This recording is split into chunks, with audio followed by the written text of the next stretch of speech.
Naghahanap ka ba ng Filipino hairstylist dito sa Auckland? Hanapin mo si Mr. J-Res, magaling siya sa lahat. Mapalalaki man o babae. Lahat na problema mo sa buhok ay kaya niyang solusyonan, kahit damage na buhok kaya niyang gawa ng paraan.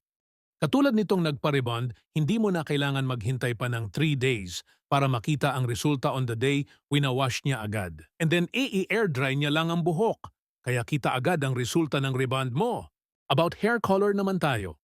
Kapag magko-color siya, marami siya mga explanation at expectation kung ano ang pwede at hindi pwede and ano mangyayari after the treatment. About damaged hair naman tayo na hindi na pwedeng i-rebond. Kaya ang A or offer niya ay Kerabond. Ganun din, on the day makikita mo ang result. Kasi iwawash na niya agad ang buhok mo. This one another example na hindi na pwedeng i-rebond. Kaya ang in-offer niya is Kerabond.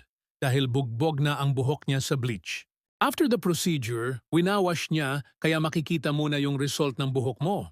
Hindi siya naniniwala sa mga after 3 days na yan kasi the truth is, kung maganda ang gawa mo on the day pa lang, makikita mo na kung maganda o tsaka ang gawa mo. Yung bangs niya lang talaga ang nakakaloka.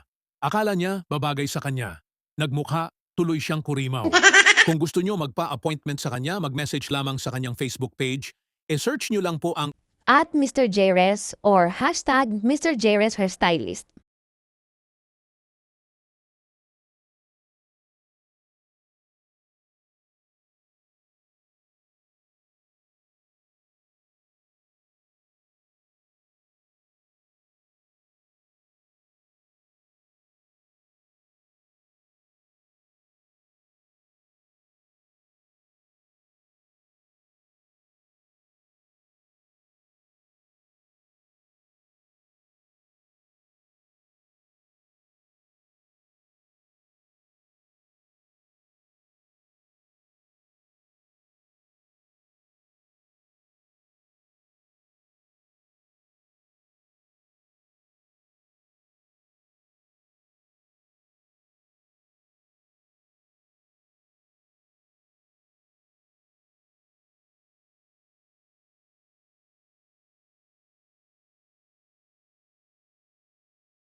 Jadi kabut yang anti ikan sa Pinas. Isa ba, auntie?